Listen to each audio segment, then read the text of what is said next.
Welcome to the fourth episode of the Nuances in Corporate Governance podcast. We hope that you're enjoying the podcast as much as we are enjoying having these discussions. I wish to introduce my co-host, Lucia Mwale. Lucia, welcome to the podcast. I hope that you'll enjoy yourself. I think I will. I hope so. I really do hope so. Today's topic is about team metrics. What are those things that build teams, and what are those things that break teams? As you know, teams are groups of people that work towards a single or common objectives. What happens when you're not doing that? And what are the reasons for some of that behavior? We will share unique experiences as a team of people behind the LMN brand. So the person in front of the LMN brand is the person who's talking, but I do not manage the brand on my own. I have to work with a team, which means I have to collaborate. And we thought that this would be interesting because the collaboration is between people of different professions. I'm a lawyer and corporate governance expert. I'm also the content creator for my brand. And Lucia is my marketing lead. And we have two other gentlemen who handle the ICT platform upon which our services are offered. And so there's a lot of interaction in the background, a lot of blood, sweat, and tears. And we thought that we could share some of these practical experiences and see how best we can help teams out there to do better and maybe not to make some of the mistakes that we have made. So, Lucia, perhaps you can open our discussion with your experiences with our little team. I like our team. Let me start by saying that. So as you've mentioned, our team is 4 people, 4 very different people with very different personalities and very different skills. So I think the one thing that I would share to begin the conversation about our team is our team dynamics need a lot of communication. So as we've mentioned, there's the IT, there's you, the brand, the face of the brand, and then there's me.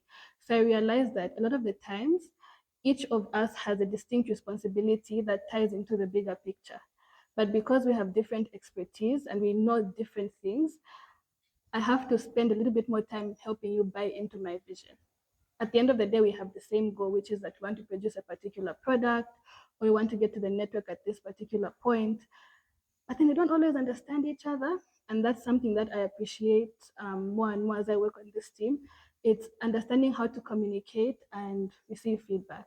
So I want to direct the conversation towards this particular point, which is when it comes to receiving feedback, as our team lead, what are the things that you've noted in not just our team, but maybe even other teams that help feedback stick? Like what makes it so that my feedback doesn't come off as toxic, or it's received in the manner that it was intended when it was being given?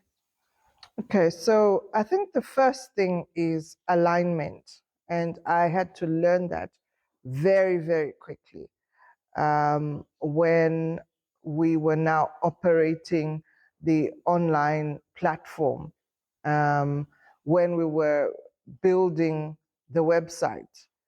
The website wasn't really so much of a thing for me because at that time, I really wasn't interested in how the website worked from the back office. I just wanted a website, and the website was done.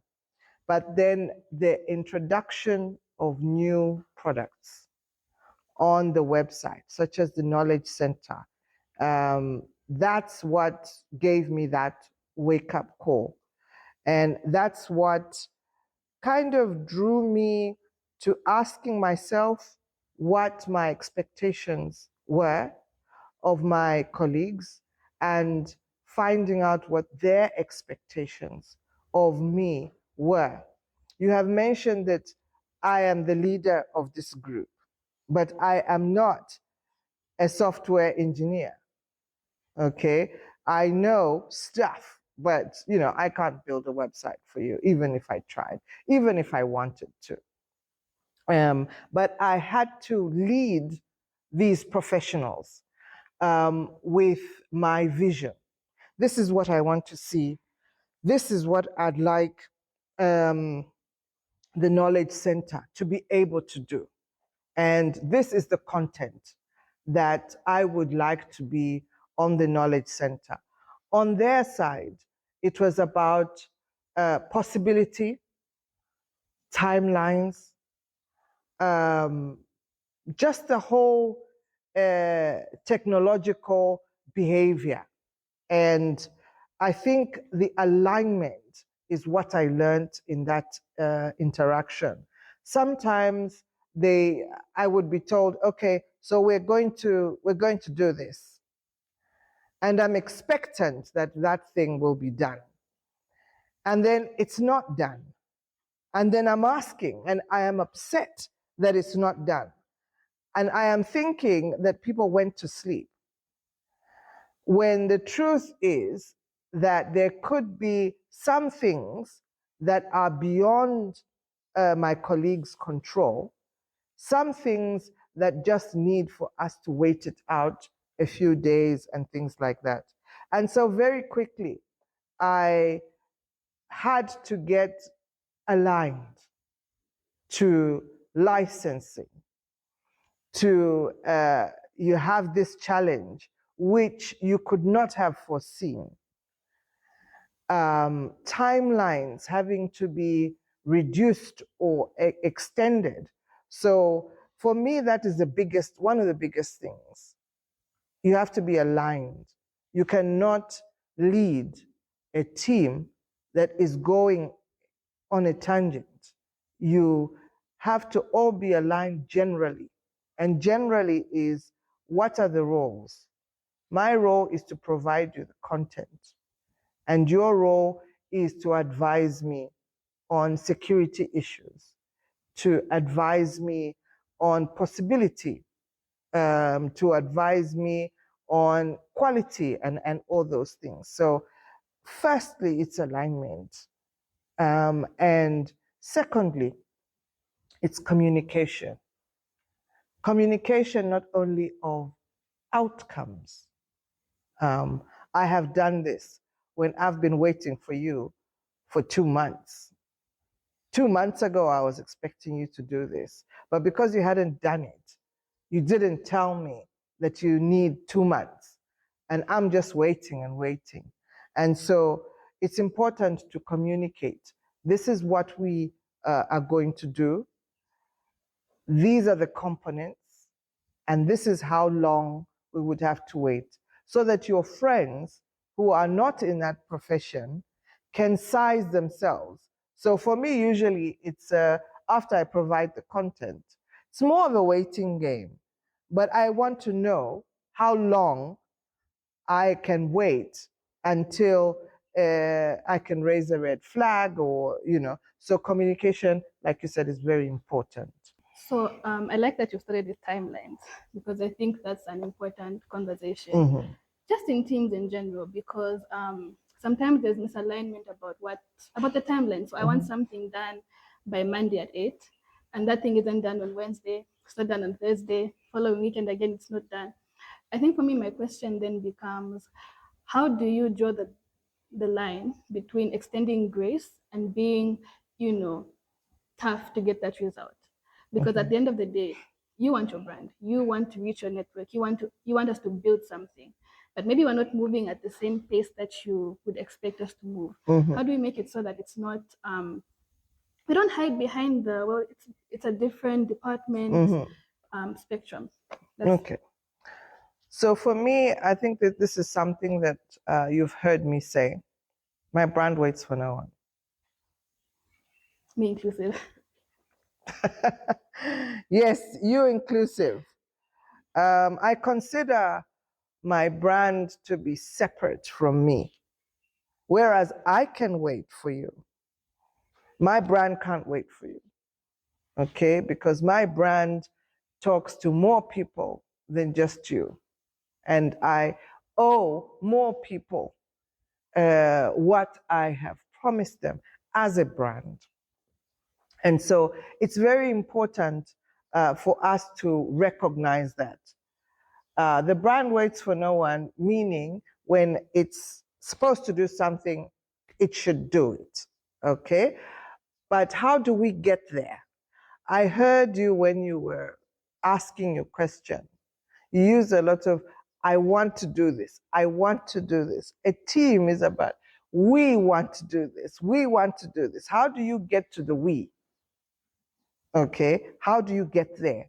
You get there by collaborating so that everyone has a sense of ownership for the process and the result.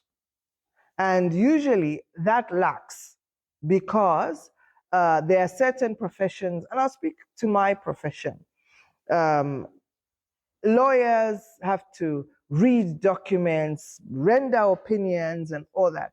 While they're doing that, they would appreciate being left alone to think, right? So that they can process these things. But when you're in a team, even the lawyers have to give some measure of comfort to the rest of the team. So where I work as 9 to 5, now I'm going outside our Element brand team. We have what are called key performance indicators. We have standard operating procedures. And in those procedures, we do give an indication of how long it would take for us to deal with an issue. Okay, but we're not the only ones who give that timeline. So when I say I'll get back to you in 5 days, my colleague should be able to say, okay, it will take you 5 days, but for me, I need to get in touch with my people or whoever it is that is waiting for your support in 3 days. So can we talk about how we're going to work together? Is it possible for you to reduce your 5 days? Or is it possible for me to increase my 3 days? Or is it possible that you can communicate to the counterparty that you have internal processes that take circa 10 days? Then the expectations begin to be managed and you begin to gel more. So yes, you want this done by Wednesday, but the question is, does ICT know about that timeline? Number one, does ICT know how important that timeline is?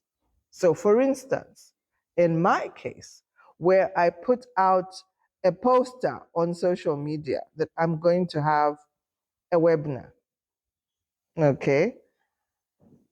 I have said the webinar is tomorrow.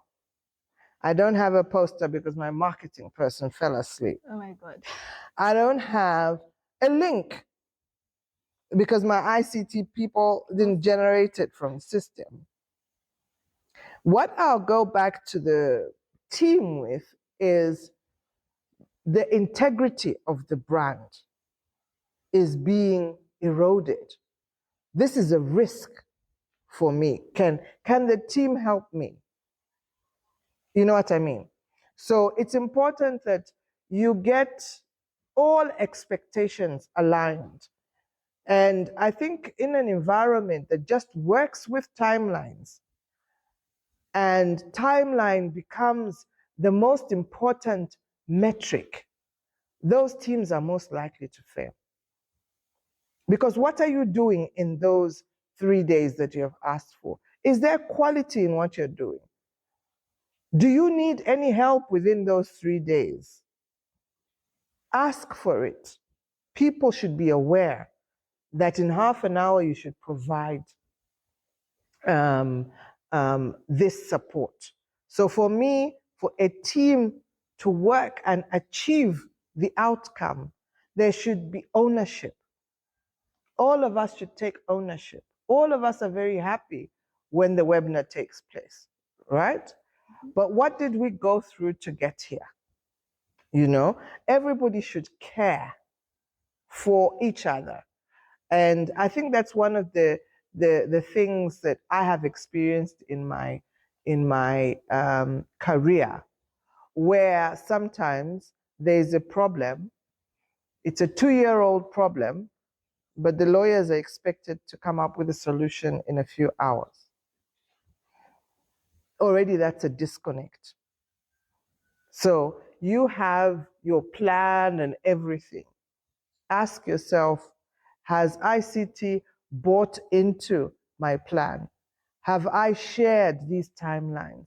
Now we have so much technology. Send them a text, put it on Google Calendar, give them no excuse so that you're dealing with real issues when there's a challenge.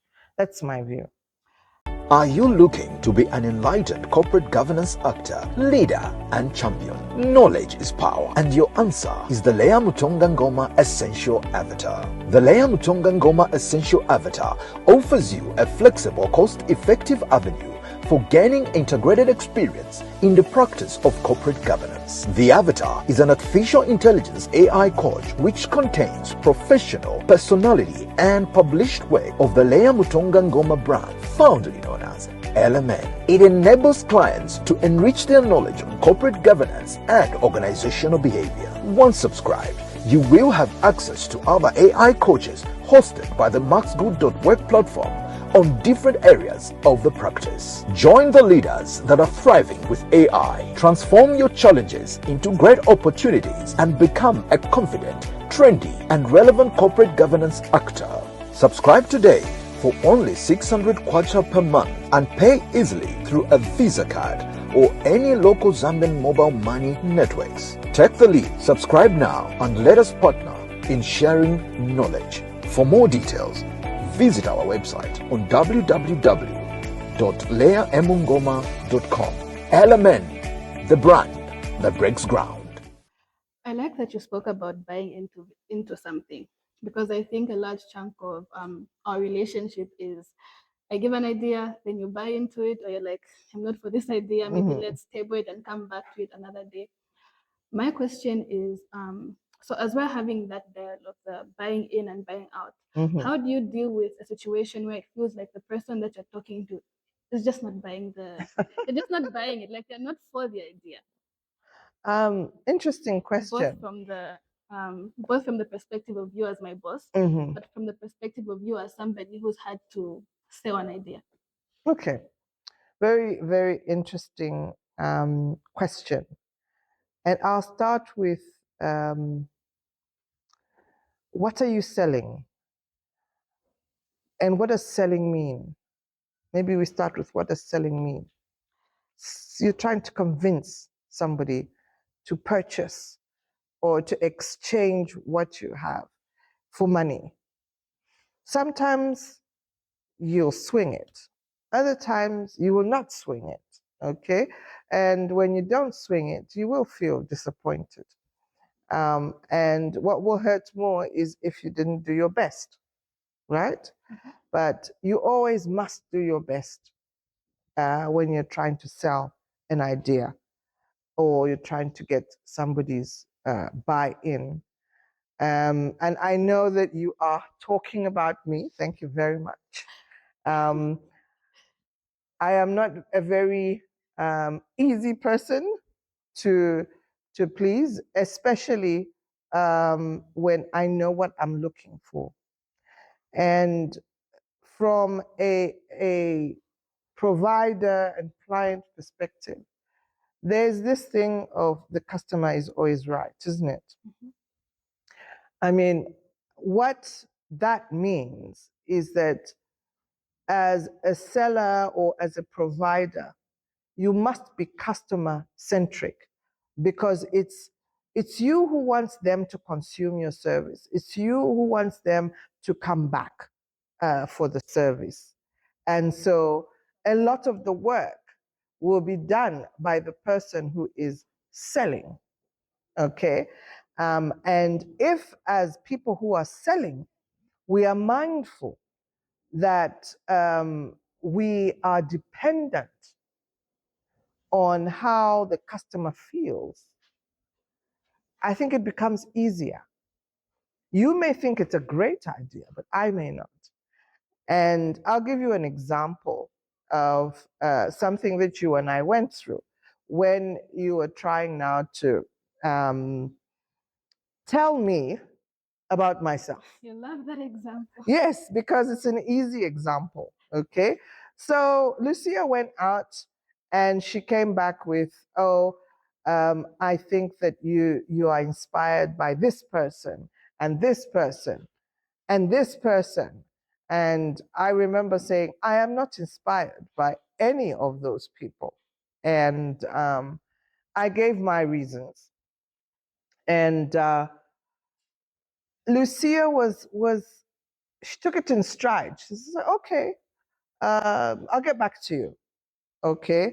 But I could tell that she was a bit disappointed, because before that, she had introduced herself as someone who'd been observing me, following me, and all sorts of things. And then she appears to have got it wrong. Okay.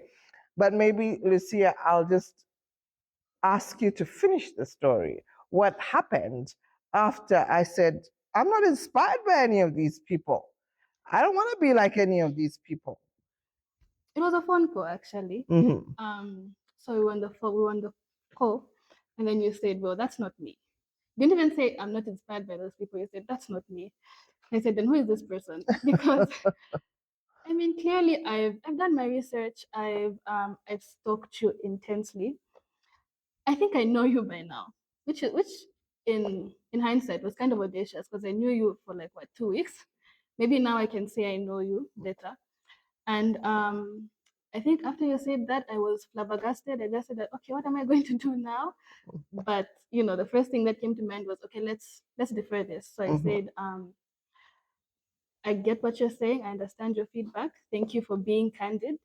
I will go back and give you something that I think will resonate better with you. And I did. I went back, I searched, and I came up with something that you then accepted. And then you moved from there. And from that particular encounter, I think there's so many things that we've created that are more in line with who you are. I think the thing that I like most about this story is there can be an aspect of pride when you're thinking about being sent back or being given a no. So for me, mine is as we're giving feedback or as we're receiving feedback, how do I make it so that my self-esteem isn't, affected? Because I think a conversation that we had was there's certain instances where I want to say something and I think this is a good idea. But then I sit and I'm like, when Miss Ngoma looks at me and she gives me that stare, that glare, I don't know if I can manage. So I just keep it in. How do you deal with it? Okay. So that's very interesting. And I have written about eye contact. And even as I write, I try to perfect the art of using my eyes to communicate. And you're not the first person that has told me that I have this stare. I don't know about the stare. I want to call it a look. And for me, it's more about communication. What I'm trying to communicate to you by looking at you is I'm listening to you. And I'm hoping that you are making sense. I'm hoping that we are having this discussion after I've given you feedback and after you've done your research. So I'm curious And I am recalling my previous feedback so that I can respond to you effectively. And so I like that you have given a graduation of our relationship. 2 weeks into the relationship, I get the sense you felt you knew me. But then when I gave you that feedback, you were like, who is this? You know? But you now talk about 5 months down the line, you've had experience with me, experience with the team. And you know, even just going to the bigger team, you were introduced to the ICT staff a little bit later than you were introduced to me. You needed to have some kind of relationship with them. And I remember encouraging you to talk to them separately, depending on what it was, talk to them in the group, talk to us in the group. And I think you have found your groove with them. You are able to structure your requests or your communications. And so, feeling intimidated, I think, is natural. But what is not natural is staying intimidated. When I said, this is not me, I think that was enough scaring for you. Everything else that comes, I mean, you yourself, I think one time when I asked to say, what gave you the courage to approach me? And you said, I just thought that, you know, the worst I could get was a no. And I was over that. And so I decided, okay, let me just call her. It's the same thing. I think that you have a first impression of somebody. I have this stare, you want to call it, but I also like to pay attention to detail. And you know that about me, at least now. And so I have seen this evolution of, okay, let me just get all these other things that make me feel awkward out of the way. And I think that's one of the ways in which you can ensure or help that you don't feel as though it's not working or you shouldn't go any further. And again, because we're talking about our team, I think it's very good that the network knows that in as much as I have this stare, in as much as I have this voice that seems to be towering or whatever it is, Lucia can tell me that I'm wrong. And Lucia can insist that this is not good for the brand. Okay, she has to do quite a lot of explaining, especially when I think that it's good for the brand. But I think the point is that as teams, we should give each other an opportunity to express ourselves. We have structures, so you know Mrs. Ngoma will have to make the final decision.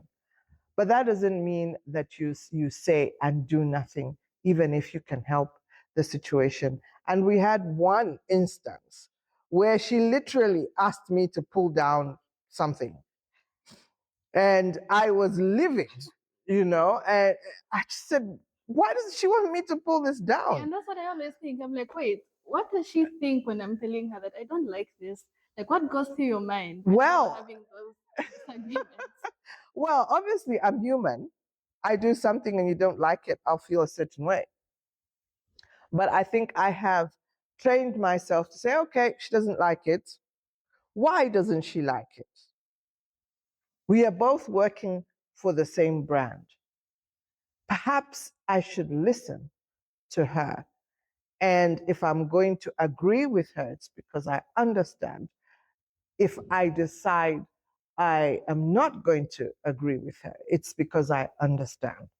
And in that instance, what we were arguing literally the whole day, None of us wanted to give none of us wanted to give in. And then we realized that we were not on the same page.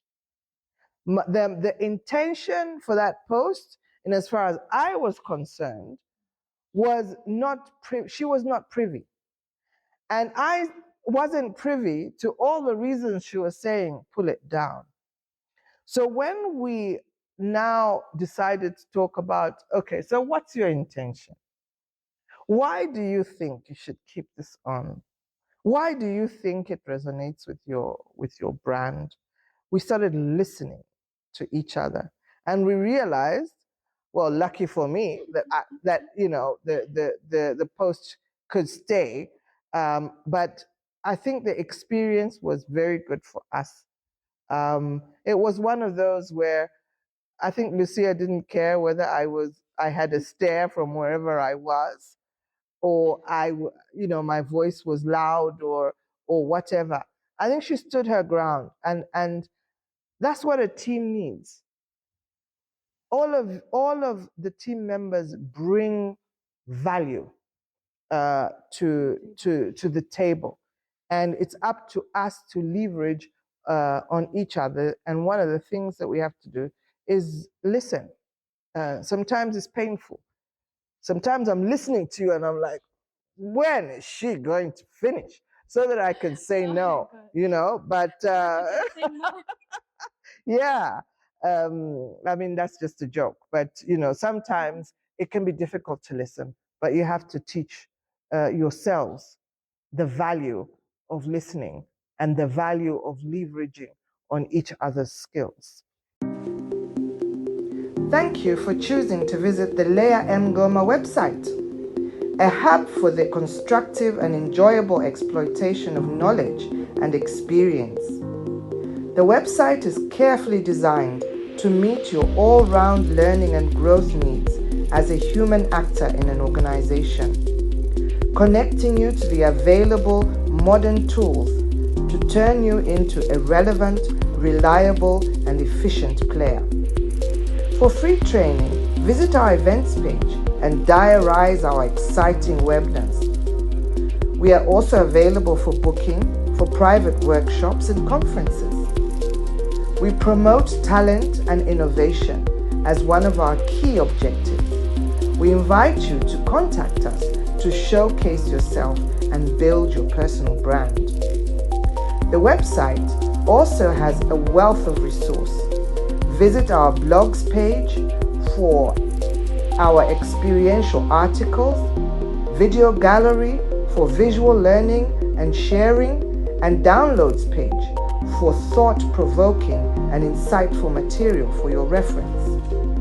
Follow our founder, Leah Mtongangoma, on LinkedIn, Facebook, YouTube, and Instagram for further interaction. Let's share. But on the same, I think when you speak about the dynamics of a team, there's instances where I feel hurt. Maybe there's instances where you feel hurt or IT feels hurt, or just somebody somewhere along the line we just hurt each other, maybe unintentionally. Mm-hmm. And maybe that becomes my impression of the person. So let's say my impression of you is, oh my gosh, she's just a difficult woman. And you're not difficult. Thank you. You're assertive and particular, and I've come to appreciate that quality because it helps me do my job better. You don't leave me in a place where I'm like, what does she want? Maybe I should guess. Nevertheless, in instances where I feel like because of the dynamics we've had, maybe this person, I've hurt this person, or this person has hurt me. How do we move on from that? Because we can come up with a lesson. We can say, I've learned that in this instance, we should have asked each other and communicated. But it doesn't take away from the fact that in that instance, I felt unseen, or I felt unheard. How do I move on from that that dynamic? Okay. So I think for me, that is something very personal, something about growth. And in our little team, sometimes I can feel, or I have an idea of how you're feeling. Like, why is Mrs. Ngoma not whipping anybody here? She's literally begging and asking, and I think she should gear up. And I feel the same way sometimes about how you come across. Like, can't she be a little bit stronger, or can't she just cut some slack? So there's all sorts of things going on in a team, and of course, sometimes you feel hurt. And for me, what I've learned is that if you are in a team, what must always be at the back of your mind? That's a rhetorical question. That you are a team.